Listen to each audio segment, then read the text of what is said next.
This is the Art of Darkness podcast with Kevin Kautzman and Brad Kelly. We're a couple of very online writers interested in the dark side of what drives creative people to create against all odds. This show is about art and the people who make it, what it costs them, and what it takes to bring something unique and impactful into the world. Each episode, we excavate the life and work of an artist you might think you know.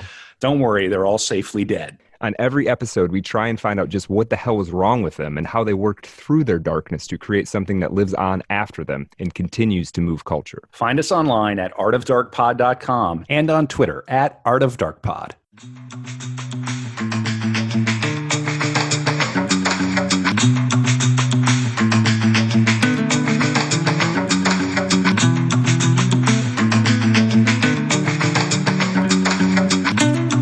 Welcome back to another episode of Art of Darkness. This is a very special Dark Room episode for folks who've been following along with us. You know that what that means is we've already done a carefully prepared deep dive into a subject, in this case, William Faulkner. And we're coming back with somebody who knows a bit more about the subject than we do. A wee bit more. A little tiny bit more. Actually, it's funny. It's funny. We do these things so fast and furious. I was listening back to the Faulkner episode, and it's literally me with the great Aaron Gwynn. Yes, yeah. Yes. Mm-hmm. And I'm listening back to it, and it's literally me saying it, and I'm like, "Oh, that was it. That's interesting." Like I totally don't remember it. So same. Yeah, we've already met the Colonel. I love the story of the man who tries to assassinate or to murder the Colonel, and the gun doesn't fire 2 times, and then the Colonel stabs him. Right. And that was Faulkner's great grandfather. And again, I like the idea of literary gremlins being in that gun because we had to get William Faulkner. So anyway, indeed. Go on, Brad. Yeah. So we have with us today the great Bernard Joy, who is who's earned his PhD in last year, December of 2021, writing about Faulkner. He's an educator, writer, researcher living in Scotland. He's taught since 2012, holding teaching positions at a bunch of institutions, including University of Glasgow. His publications include 2 books of poetry and 1 solo collection of prose, which I'm going to ask about because that's very curious. And Kevin and I are both writers, so we always want to know what people are up to. And has a bunch of stuff coming out this year and next. Most notably for us, it's got some work scheduled to be published in the Faulkner Journal. A piece actually I think we're going to talk about a little bit. And a chapter in I'm struggling. I saw the county name on there. And had like a little Wekna Pathak. Say it again. Say that one more time. York Napatofa. Oh, great! That's lovely. Yes. Got it. I will say I need to say it a little bit slower than other people. Sure. I get that. Yeah, you got it. We had Gwyn on it. He said it like it was a normal word. It just rolled out. I was like, what? Like, I think it's like the because I know Aaron. He's obviously got the American drawl going, so he can do that like a little bit more easily than myself. But sure. I can pronounce it. Yeah. It's a tricky one. So I guess we'll kind of get into it. I want to ask you. This kind of is kind of my favorite question to ask when we do these episodes is sort of where does your Faulkner journey start? Like, when did you come across him? And maybe also, how did you know, like, this is the thing I want to focus? You wrote your thesis on Faulkner. That's a lot of time. How would you know that, like, okay, I'm going to spend the next several years, however long it took you, going into this? We studied him for a month. That's the limit of my attention span, pretty much. Who is Faulkner to you? Well, I respond very much to like serendipity in life, and for me, I stumbled across him. Really, I was teaching high school in Aberdeen here in Scotland, and I was on sort of an off period, not very much to do. I wandered into the book closet there, and I found a dusty old copy of The Sound and the Fury. And I'd never read at that point The Sound and the Fury. I think I'd read some Faulkner in the dim and distant past, but I didn't really have particularly that much of a connection to him as an author at that point. But that I took that copy of The Sound and the Fury, read it, and it just sort of fell in love with the way he's able to take so many different perspectives. And I think that's something that we'll be talking about today. You know, he's able to come at the same story from 4 different angles. He does that in The Sound and the Fury. He can do it from 16 different angles, like he does in As I Lay Dying. And that kind of ability is just amazing to me, that he's able to do that. And also as I've learned, as I've continued on my journey studying Faulkner, it's not just that he's able to do it, but that it's something that he's invested in doing in the first place, because it's so much part of his, what we might call his modernism. Although some scholars these days are shying away from that term. But it's such a part of that for me, that he's able to come at things from multiple perspectives, and then the perspectives he chooses as well. He chooses the perspective of a 33-year-old man with the mental acumen of a 3-year-old, which is how he discusses that character when he talks about Benji Compson. And the fact that he would choose that, I take to be an extremely egalitarian thing to do as a writer, to actually go into that world. And to lesser extents, he does it as well with the other characters in the novel. So he does it in a sense with Quentin Compson as well. Right. Quentin being, you know, the most pathetic specimen of manhood that you can imagine. Just, you know, when he gets into a physical fight, he faints, things like this. And Faulkner is really, you know, speaking, and he does this, I think, throughout his fiction. He speaks for people who really are not able to speak for themselves. And he does, I think, like he does that, but he develops that as he goes on. So as we'll get, maybe we'll circle back to it later. Just I know we'll probably end up talking about the racial aspect in Faulkner's work, but that's something he also does. But perhaps it takes him longer to get there. Sure. To be able to talk about racial minorities. Yeah. Well, and this immediately reminds me of the thing I think we're going to talk about on the After Dark, Brad, for Patreon subscribers, patreon.com/Art of Dark Pod. We always do an extra 20 or 30 minutes after every episode, and this episode is no exception. What are we going to talk about on the After Dark, Brad? Yeah, we're going to talk about the question, was Faulkner a Cubist? A literary Cubist, and a capital C. So you've got my attention. My ears are perked up. Bernard, this immediately strikes me as Faulkner as almost kind of an arch American figure. It's such an American, this subjectivity, and being able to pull from different, have different narrative voices. I assume that's not uniquely American, but it does feel to me to be true to at least my understanding of American letters, and his place in it. That ability to see from different perspectives. I think it certainly is. Where I come from with the question you've just asked, or the suggestion you've just made, is I come from the point of view of American literature being something that really had to be made up in a sort of ad hoc fashion almost when it begins, because you see with the early American fiction writers, if you go back to the Emersons and so on, you are actually seeing a group of writers who are having to invent their own way of being American novelists or American poets or American whatever. And that's something that actually, very interestingly, that bleeds into Faulkner's own time. There's still not really a genuine American voice.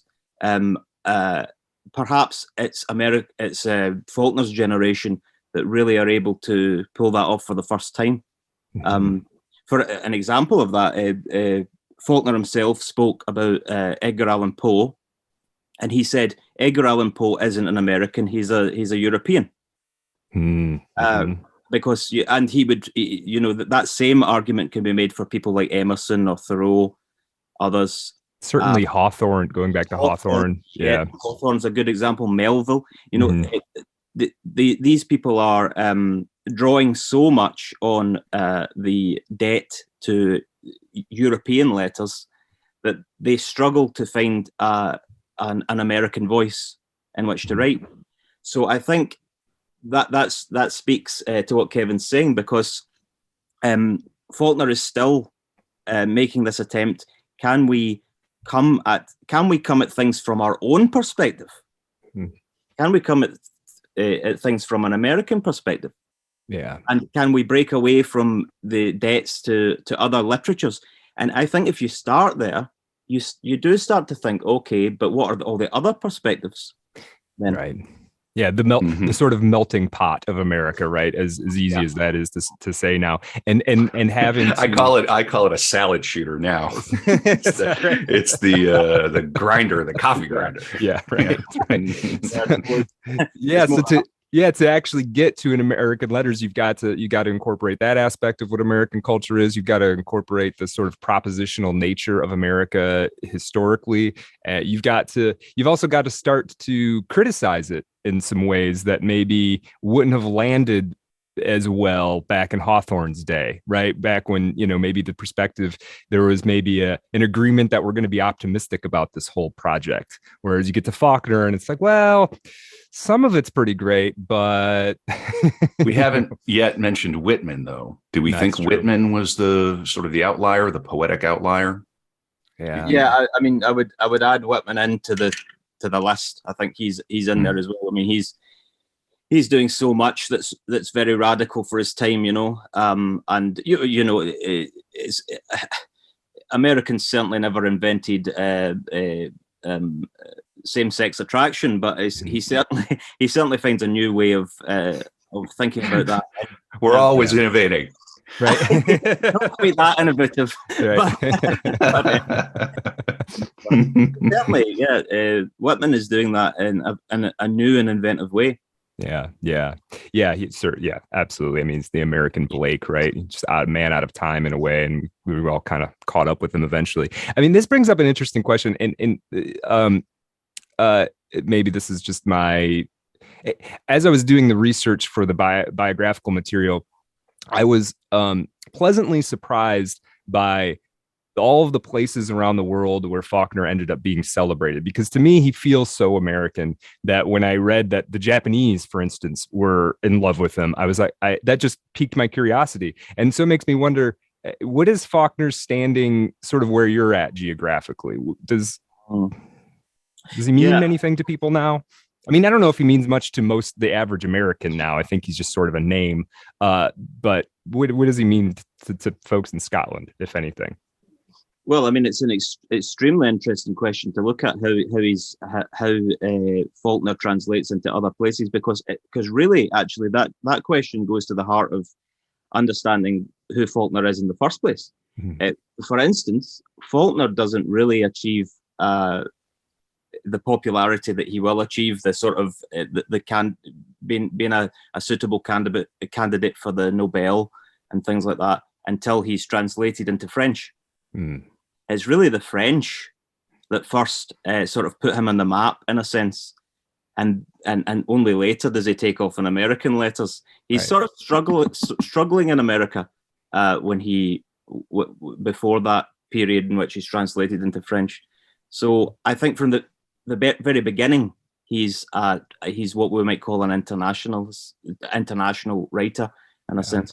Yeah, there's a notion of sort of, the prophet is never welcome at home kind of thing, right? Is never heralded in his own hometown. They did eventually accept him down in Oxford, but sort of by the force of his international presence. It was sort of like once cameras started showing up, they were like, "Well, who is it? Wait, who's this? That weirdo that lives over there? He's." And then, I mean, that you say weirdo that's a very good term to use, because Faulkner himself, towards when he attains the Nobel and he's got all these fancy accolades, he's living in Roanoke, and he says, I don't like people coming to interview me because they come with this, I'm paraphrasing, but he says, they come with the supposition that I'm going to have two heads.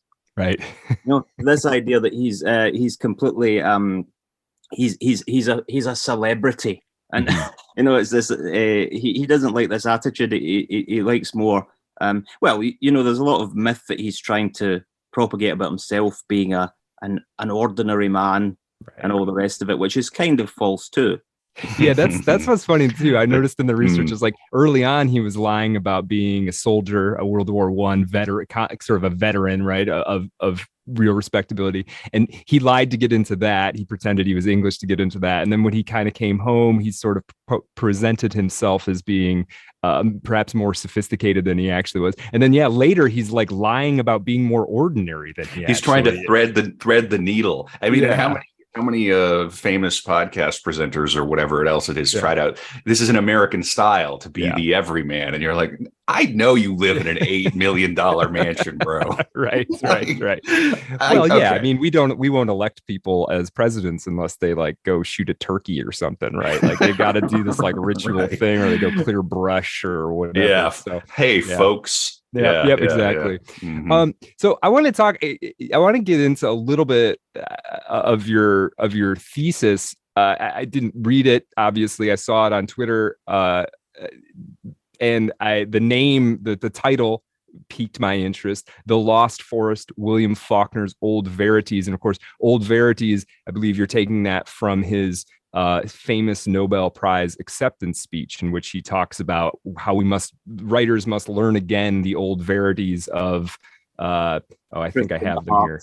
Yeah, love and honor and pity and pride and compassion and sacrifice, right? What can you tell us about your thesis? What are the directions that you're taking this research in it? Well, it begins with taking what Faulkner says at his Nobel address, and he doesn't only say it at his Nobel. He says it at various public addresses at various times.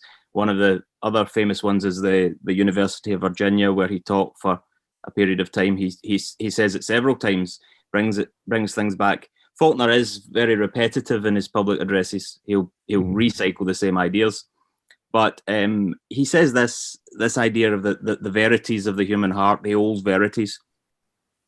And I find that mostly when Faulkner scholars get together and we talk about that concept, old verities, mostly it's rejected as this is just a throwaway line for Faulkner. It doesn't really mean anything. It's not particularly important. But what I was doing with my thesis, and I'm still developing the work, is to actually take that proposition seriously. Did he consider something he's calling old verities to be very central to his project? And I believe it does. I mean, if you can go back as far as you want to go in the fiction. If you want, you can go back further to letters, things like this. But as far back as you want to go in the fiction, there's a sense of him groping for what I conceive of these old verities are something universal that links us together. Something that's humanist, but I have to spill a lot of ink over the term humanist, because it is a quite degraded term now, and rightfully so, quite a degraded term. Yeah. But we need to say it's a different kind of humanism. It's a humanism. Right. It's a humanism made for the way the world actually is, and not how some Enlightenment concept of humanism, which actually excludes most human beings. Yeah, it's a humanism of a man who believed you had to write at least 16 perspectives to really say what happened, right? Yeah, I mean, it comes back to that we were speaking about.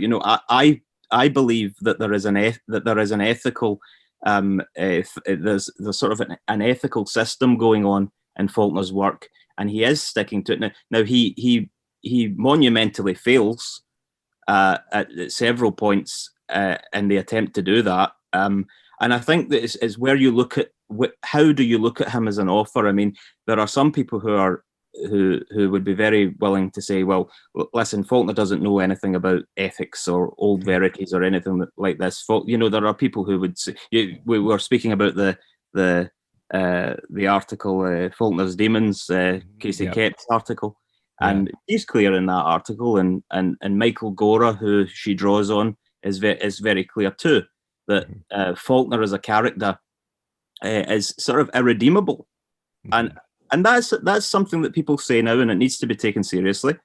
I don't come from the opposite angle. I come from an angle where I'm saying there are lots of things Faulkner did that were irredeemable. Yeah. But I do believe he's got an ethical scheme that he is aiming at. And I do think that sometimes he does make achievements in that. It's sort of I like to think it's a nuanced way of looking at it. Yeah. May I ask, what are some of the irredeemable things that Faulkner did? Do you mean in the letters, or do you mean in his life, or both? Yeah, I got some of that New Yorker piece by Casey. Is it Casey Kep or Casey Sepp? I honestly don't know if it's Sepp or Kep. Yeah. I've been calling her Kep. yeah. So a couple of years ago, there was an article called William Faulkner's Demons. It was in the New Yorker, and it was basically about.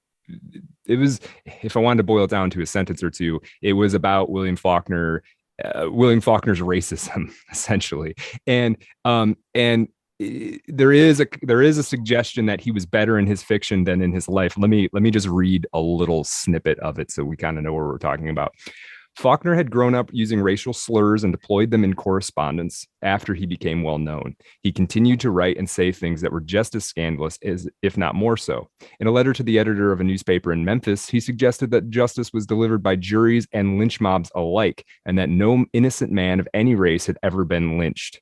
In an article for Life magazine, he seemed to equate the NAACP with the white supremacist Citizens Council and oppose what he called the compulsory integration of the South by the North. He told the New York Herald Tribune that he longed for the return of the benevolent autocracy of slavery, in which Negroes would be better off because they'd have someone to look after them. In 1956, several years after he won the Nobel Prize, where he's talking about old verities, and around the time the federal government began deploying him as an international ambassador for democracy and human rights, he told a journalist that if the same government used troops to enforce integration in the South, he would do as his Confederate great-grandfather had done before him. So, yeah. But then again, he's also the man who wrote Intruder in the Dust. Well, this is the sort of thin razor's edge that I try to walk between a man who, but like the article, the Faulkner's Demons article, and really that article does sort of grab at the essence of what Michael Gora says in his much longer book. So that they are thinking along the same lines there. And when they're talking, that doesn't defeat to think of Faulkner's fiction as being egalitarian and having an ethical heart and things like that. That doesn't defeat their point. I mean, because they simply say, I think Casey Kep says something along the lines of there's no redemption for Faulkner as a character, only for his characters. Right. So we can take all his fiction and it's a sort of strategy in a sense. It's a way so we can still look at Faulkner's fiction, and we can still look at that in a very ethical way, but we can't really look at biography unless we're willing to say Faulkner's a write-off. Right. Yeah. And this is why this is one of the reasons we had him on. Now you've discovered the thesis of the show. we don't state out loud and okay, let's move on quickly. Brad. Yeah, right. Quickly. So Faulkner, by the modern perspective, as a person, is in many ways irredeemable. And it's not even just things that he said or wrote. The one thing we discovered when we were doing the original core episode on Faulkner is, I mean, he had servants, quote unquote servants, for a while, who he didn't pay, who he simply provided room and board and medical expenses for. You just call them interns now. Room and board and medical expenses. Right. Faulkner the saint. Yeah, that's pretty good in America at this point. But at the same time, it's hard to argue that that's fundamentally different than having a slave, right? Even if you treat a slave incredibly well, if they're still a slave, they're still a slave, right? So, and yet, you know, just because he had perhaps had fond feelings for these people, and even if they maybe had fond feelings for him, it doesn't. He still hasn't completely disentangled himself from, as a person, from, you know, from the traditions of the South, certain traditions of the South. Yeah. And there's no, you know, there really is no sense at all in coming in and trying to defend any of those things. That's not the sort of the argument against any of these things would not be that Faulkner was you know, didn't do any of these egregious things, extremely egregious things, right? But the argument would be that we can't do this sort of firewalling off his fiction from him. This to me doesn't work. I mean, it does for others, but it doesn't work for me. I think what you've got to do is you've got to go in, and you know, there are other people doing this. I'm not out on a limb here. There are others doing this, where you take the entire body of work, and you find in there things that are egregious as well. And you say, well, we don't actually. For instance, reading Absalom. When I first read Absalom, I had to put the book down because that book has the most occurrences, and it's only in a short 2 chapters space of the N-word. Right. And you know, if you're going to do Southern literature, you sort of need to, you know, you will encounter that word. Right? Yeah, you're going to have to desensitize yourself a little bit just to wade through it. Yeah. But and I tend to think that's me. You know, I read it, I know where it comes from, I disapprove of it, and I move on. But Absalom has it feels like it's every sentence that this word's coming up. And personally, I felt the rhythm of my heart change. Really? Right? Yeah, you start to go, wait a minute, I'm starting to get annoyed at you now because you keep doing this. Right. And I actually had to, when I first read it, I had to put the book down. And I love that book. You see, so this is my point. You must grapple with this. You love the book. You think it's got something in it that is ethical, that's groping towards something that's ethical. But at moments in time, you can't even read it because it seems so racist. Right. So it's like there's a big juggling act to be done.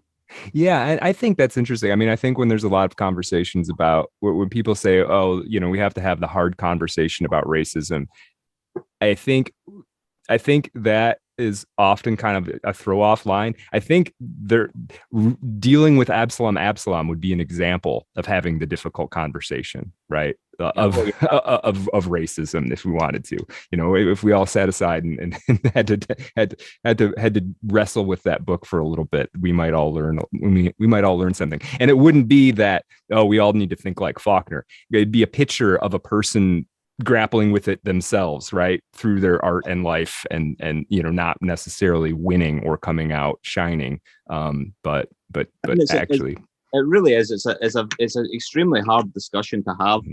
But you know, I always fall on the side of to you know, go bravely into it and have and attempt to have the discussion in its fullness. I mean, we talk about the so you were speaking about the Russell Howe interview. I always, so that was in 1956, 2 years after Brown v's Board of Education, and Faulkner's speaking against Brown v's Board of Education, and he's saying, if that happens again, and he's saying, if that happens against Mississippi state rights, I will go out into the street and shoot people of a certain color. Right. So, I always, when I have this conversation in other venues, that's what I start with. I start by saying that and just saying there is no defense. Right. But then you go into the fact that this was something that, I don't know, 50% of Mississippians would have been saying. More. Right. More than yeah. I was. They had to send in. I was just, if I'm not mistaken, I was just having a conversation with some folks over here. There's a theater in St. Paul, Minnesota called History Theater, and they do historical plays with a Minnesota connection. If I'm not mistaken, it was the Minnesota National Guard that had to go down and sort of play neutral for that forced integration. Fascinating.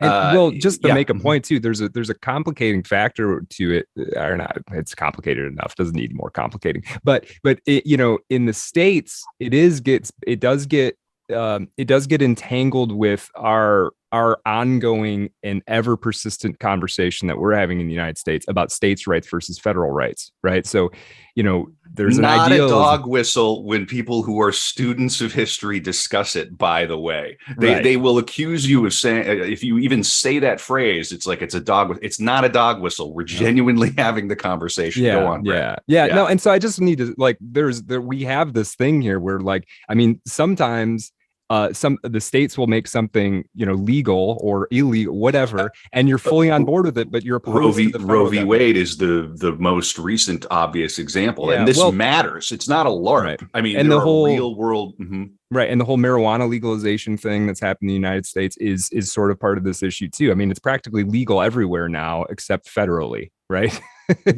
You can walk into a store and commit a federal crime and just walk out. No one says a word to you. So anyway, it's part of the racial part of this is part of a more complicated. It's part of the propositional nature of the United States, right? It makes it very complicated and difficult to figure your way through it. When the system, when you have a system like all political systems, I don't know. I study. Of course, I'm an Americanist. I study America probably more than I do my own country in terms of politics. But when you have a system that is so bent out of shape, these things are aberrations of that, and I think that's where I come into the discussion. I come into the discussion, right? Let's talk about this man who existed, who was born, by the way, in 1897. So his views will be extremely exotic to us now. And he is not a person who's come up with his own ideas. His ideas are a symptom of living in an extremely strange world, which is not only America but the American South in that time and that place. So, right. You've got to really look at it as being a very nuanced, very difficult discussion that doesn't have easy solutions. Right. Yeah, and he wasn't, and you speak of where he's from, the specifics of it. I mean, he wasn't brought up in, he didn't go to the Ivy Leagues, right? So even in his time, he was in something of a educational, at least something of an educational backwater, right? So, he's. Wait, Brett, did he go to a state school? That's a running joke. He didn't graduate, so okay. They didn't give. Well, he should have started a tech company. Right, he should have. That's what he should have. Right. Can you imagine Faulkner running a tech company? Well, this brings us. I do want to talk about. You shared your paper on Intruder in the Dust, which is forthcoming in the Faulkner Journal. Is that right? Yes. Yeah. And I thought it was very interesting. I mean, Intruder in the Dust was maybe paradoxically, it was actually the first Faulkner that I ever read. I don't even know why. I think it's just, through the old verities of wandering around used bookstores, I came across Intruder in the Dust years and years and years ago. And you're digging through your couch for spare change. Yeah. I got $1.50. I can get this old beat up copy of Intruder in the Dust, which I have right here. Nice. What can you tell us there? And there was a bunch of interesting things in there that we could pull out, but what is the perspective you've got going into Intruder in the Dust? What is Intruder in the Dust to you? Well, it's a good segue from the last portion of the discussion, because really what I'm making the point is that Intruder in the Dust is perhaps the epitome of Faulkner's attempt to foster this ethics that he's been aiming at all the way along the way. I mean, we began the discussion by talking about Faulkner looking at the world from different perspectives and attempting to look from marginalized perspectives. And I think that's what he's doing in Intruder. You know, the attempt is to think, okay, so if I have these universalist, humanist values, is it possible in this time and place to confer them onto an African American? So can I see, for instance, Lucas Beecham as a full human being? Mm-hmm. And we're coming out of, you know, the culture of lynch culture. So, you know, we're in a situation where it's patently obvious through things like, I mentioned in that article this abhorrent act of taking pictures of a lynched man and distributing them. Mm-hmm. And like souvenirs. Yeah, it's disturbing. And the idea, the thing that just makes your blood run cold, is that the US Post Office would have these under the counter, or and you could go and you could procure them from the post office. Right. So when you're writing the story out of that, it really is a question: can we see Lucas as human? Because you could not do these atrocious things to someone if you saw them as being a human being. Right. And that's why in that article I go into the it's a sad and well sung song of how people must be dehumanized before they can be brutalized. Right. And I bring in discussion of the Holocaust there as well, because it's the critic, English critic Paul Gilroy, speaks about how the things like lynch culture are very close to what the Nazis did to those they exterminated during the Holocaust. Yeah. They first dehumanize, and then they're able not only to brutalize others, but they're able to build a group belonging based upon that brutalization. Right. It actually brings your group closer together somehow. Right. So this is probably one of the most insidious things that you can imagine, and out of that, I think Faulkner's saying, is there another way? So this is what I'm saying. He has got an ethics. He's saying, is there a better way of us proceeding here as human beings together? Yeah, there's something about like the and you're talking about it, and I think Faulkner's doing it, about restoring or maintaining, having a theory of mind about other people, right? I mean, we know that when, in this development of a person, a baby's born, at some point they hit theory of mind and they realize, like, oh, other people also have conscious experiences. And then somehow we did something where in the lynch culture case, in the Holocaust case, where we managed to get ourselves into a place where not only do we think these are people who should be treated differently. That's sort of one layer, as abhorrent as that is, but it's beyond that. It's like they're not actually even people. They don't have minds. They don't. Well, and it's extremely tempting to put this as out, something out there, but you can see it. This behavior is exhibited in something as banal as sports fandom. Yeah, where it's not that, it's valences, and if and the sports is an outlet that obviously to a degree doesn't injure anybody, although you could make an argument. We watch UFC, we watch the NFL, etc. So it's very, very easy to say this is something. Of course, it could never be me. Right. I would never be the one to put them on the train. I would never be at a lynching. My God, well, human nature is squirrely. Yeah. Statistics would kind of belie you, because most people do. Right. Yeah. That most people do. Isn't that truly horrifying? It's horrifying. Right. Yeah. Well, and then if you're honest about it, you can at least use it as something to examine your own kind of thought processes too, right? So it's like, well, if those people could do it, then I could do it. What am I signing up for that I'm sort of not really thinking about that has attributes of this? Like, how am I treating my neighbor, even, that even at that level? So I think it's all valid. I think it's why it's so important to study the humanities. It's so important to study literature, because that's what it does for me. Again, I don't know how I would act in certain social situations, but I think I have a fair idea how I would avoid acting in the worst possible way. Right. Because I do believe that these things are pointers to us. Like for instance, in Intruder in the Dust, the thing that allows and I like the term theory of mind. We can use that. The way in which he's able to understand that Lucas is a person, that Lucas has an interiority just like his own, is that he notices that he can grieve. Mm-hmm. He looks and he says, wait a minute, this person is Lucas's wife has just died in the story. And Lucas has been avoiding Chick in the story. And Chick sees Lucas as so little, he's not a human being, to such a degree that avoiding him, he thinks that's something about him. Whereas actually Lucas is just silently grieving his wife.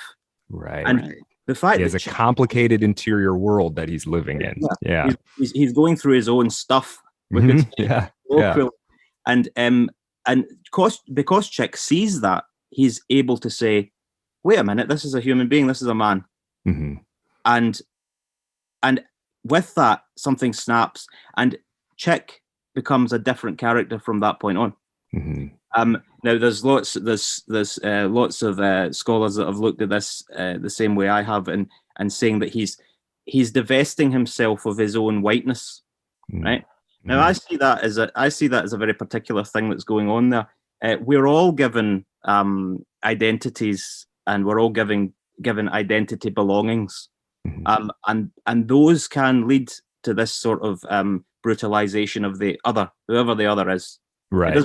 It doesn't really matter who the other is. There is someone else who is not us, and they are to be the recipient of this brutality. Now, if you slacken your grip on your own position, your own positionality, we might call it, then it's harder for you to see the other as another. Right. And it's harder for you to do that sort of thing. And it's also, there's another moment in the paper I've written on Intruder that speaks from the internal.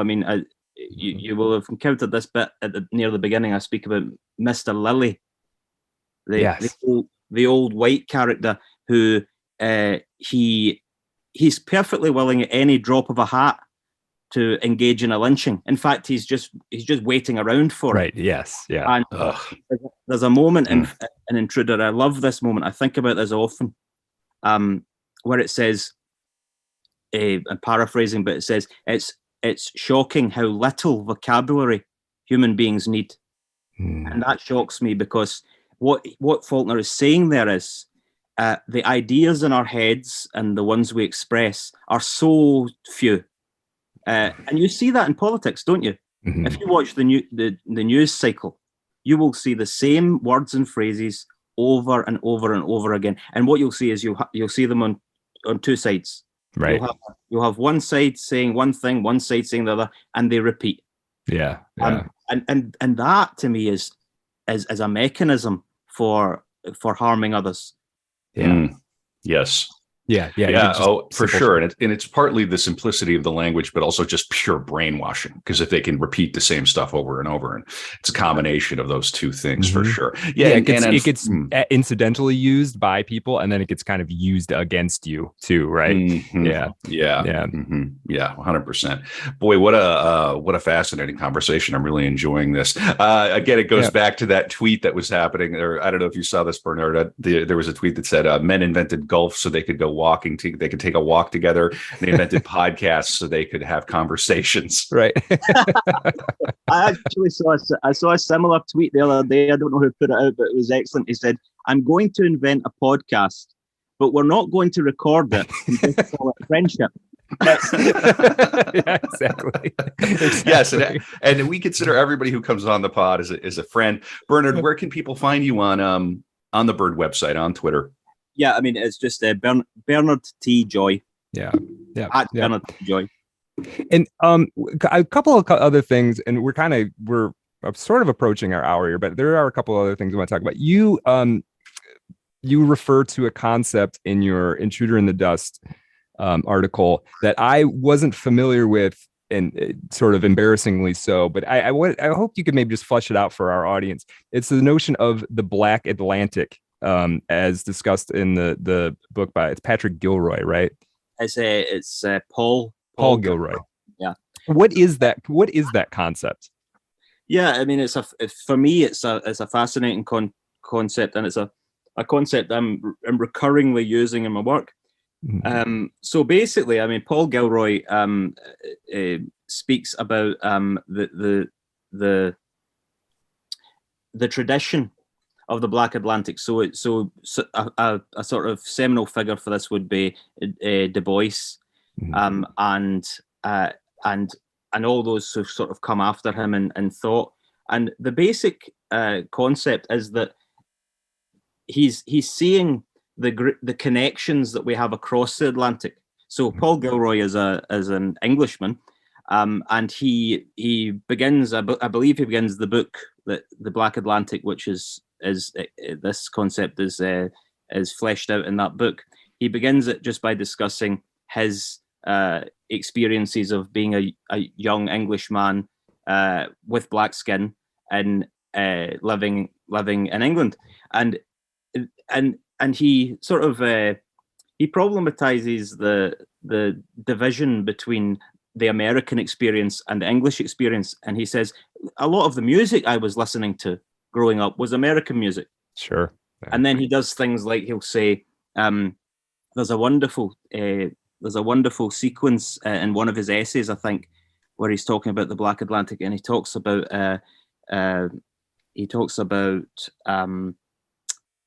is it Nelson Mandela? Yeah. Sorry, yeah. I was okay. Again. Nelson Mandela. He talks about, and he says that Nelson Mandela, when he was on Robben's Island in prison, was listening to Marvin Gaye, I believe. Right. And so the connection between Africa, England, America, all through the Black diaspora, mm-hmm.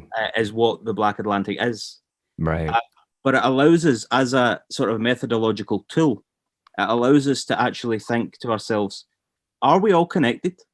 Right. Do we have a connection that sort of undergirds what we might see as differences? Yeah. And there's another one of his essays. He writes. He speaks about the Phoenicians, and he says, "Have we completely forgot that the Phoenicians brought a lot of? We tend to think the Greeks, the Romans. What about the Phoenicians?" He says. Right. Right. So there's a broader array of connections in any given place: America, Africa, England. Yeah. But also there's connections between them. Sure. Yeah, this reminds us, we did an episode on the American bluesman Junior Kimbrough back in the early days of this podcast, and he had a certain sort of rhythm that was typified what came to be known as hill country blues.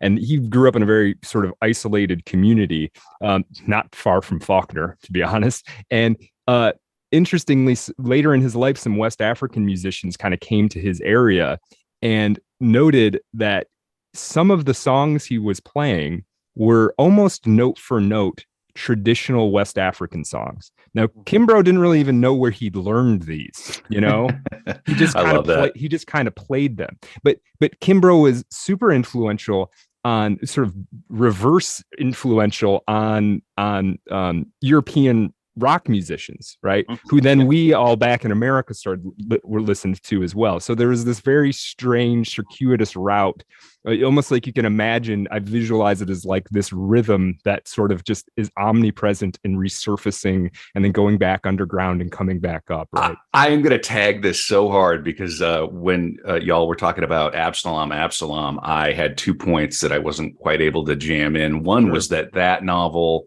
with The Sound and the Fury won him the Nobel in 1949. So despite all the problems with it, that was the one.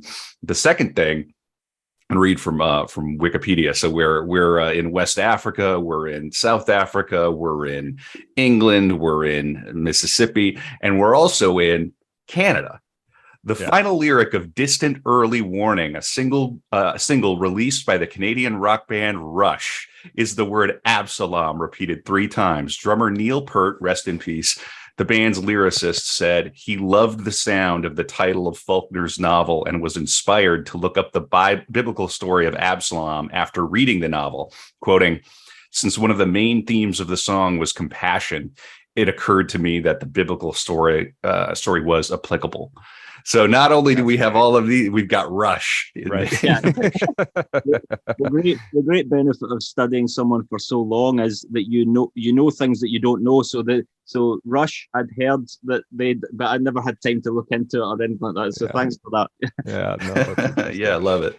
Yeah, so that's the more time you pay, I feel like the more time you pay attention to any one topic like Faulkner, you do start to realize that it's tendrils that go out into everything else. There's no isolating anything from anything else, really, unless you're trying to be obtuse about it. Oh, I mean, yeah, 100%.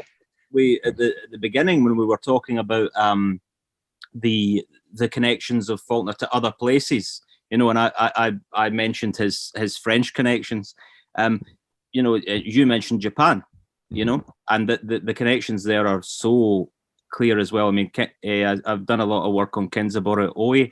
Oh, one of my favorites. Yeah, he's a great writer, and he is very explicitly influenced by Faulkner. He writes about it very eloquently, how he developed his own sort of work out of reading Faulkner, and there are so many excellent connections when we look at Faulkner and Oe as peripheral characters. So Faulkner is from this smaller urban center and kind of rural and certainly away from the north, which would be the real center powerhouse, and even quite peripheral where he is, and then Oe is living on an island. So he says I had the same sense of peripherality that I was reading in Faulkner. So that's sort of and again it comes back to that, as we were saying. Why do you try to look for perspectives that are marginal? Well, possibly because you're marginal yourself, right? And you realize that. Yeah. I think that is interesting. We are all sort of there is, and not to get, there's levels to it, obviously, but everybody has some aspect. You talked about these sort of getting into sort of identity groups or whatever. You could decide to focus on the part of your identity that is the most marginalized, right? And everybody's got one part that is a broadcaster. Yeah. In the States, Kevin and I both live in what's called flyover country, right? So, it's oh my God. I mean, I'm from the middle of nowhere originally. Right. I mean, yeah. And so I can definitely relate to that. There's the Southern problem. There's the Western problem. There's being a Western writer. There's a lot. It gets tricky. It's complicated. Yeah. This is I didn't know about Oe's Faulkner connection, but that makes a fascinating. That's 2 parts of a very fascinating triangle to me. The third one being Borges, who apparently also loved Faulkner. So you put these 3 together, and in some senses, on a first glance, there couldn't be 3 more different writers. But as soon as you say that, they all these connections do start to kind of come together. It does make sense. I know we're coming up. I beg your pardon. I know we're coming up to the hour, but Bernard, we have not spoken at all about Faulkner's drinking. That's true. That can't stand, can it? No. Well, yeah, it's obviously he liked the whiskey. I was just thinking the other day. I mean, Faulkner's alcoholism was something that he struggled with his whole life. One thing to think about when he was at the Russell Howe interview that we were just talking about, he was drunk. Oh yeah, right. Yeah, so he was drunk in a lot of public engagements like interviews. He was drunk at lots of parties. When he ever went to a literary party, he was usually who can blame him, right? Yeah, exactly. Yeah, I know, right? It links in again to another part of sort of Faulkner's temperament, because he didn't like literary types. Mm-hmm. He didn't like literary conversations and things of that nature. Whenever he was asked, what are you reading? I don't really read any of my contemporaries. He said when he was older. Mm-hmm. I mean, he obviously read his earlier when he was the Hemingway, Cather and Hemingway and all those. Yeah, his younger contemporaries he didn't read. At his own admission, and when he was asked about, what have you read, he was always very vague. He didn't really want to talk about it. He would rather. There's a great story about. I can't remember who this is. He was doing an interview, and the interviewer was talking to him about literary matters and all the rest of it, and he's totally bored with the whole thing. He's giving one-word answers and things like this, and then the interviewer says, "Oh, I just flew in a biplane to see," and perks up because they wanted to talk about the biplane. Right. So he's sort of he's got that sort of thing. That not a fan of the literary. But I was thinking as well that the other thing is that we can think of Faulkner's drinking as having killed him as well. Yeah, so that's the event, because when he dies from falling off a horse, but he probably would have recovered better if he hadn't spent weeks destroying his body through alcohol. And I don't know, I've not looked into it close enough, but he might not have fallen. Yeah. He did have a thing. We kind of found this in the biography of like getting drunk, and the way he rode a horse, he would jumping stuff, he was reckless. He was pretty reckless on a horse, which, that's fine. But you combine that with getting older and not necessarily having taken care of his body to begin with, drinking, of all of the literary alcoholics, I think by volume, Faulkner is in the running. It really seems that way. So yeah. Geez. And it's what can you say about it other than it does seem to be an occupational hazard of the craft. Mm-hmm. And for him, I mean, I think it was actually part of his craft. Not that I would suggest anyone go into drinking if they want to be a better writer, but I can't touch a drop if I'm writing. But he would have it as part of his practice. It was usually after he'd finished a big work, he would drink till he was comatose. Right. And he would drink for weeks at a time. And then that he sort of speaks in certain places about that, giving him sort of, in a sense, I'm paraphrasing, but a sort of fuel to start the next big work of the mind later on. Yeah, it's a part of the gestation process, but it's also probably a future incentive kind of drawing him towards it, right? Once I get this done, I can go on. I'm freeing myself to go on this bender. I've earned it, all that. And then in that drunken, mess, there is some element of creative gestation. And then, people can argue whether, maybe it would have been better if he hadn't. Who can say? You don't have you can't A/B test it. So, it puts you into a state of infancy too. If you're drinking that heavily, you're drinking to a point where you're that far gone. The people around you cannot rely on you, and in fact need to take care of you, right. and look after you. So fascinating. This has been a great conversation. We're not done, but we're going to break and come back. Brad, do you want to read us out?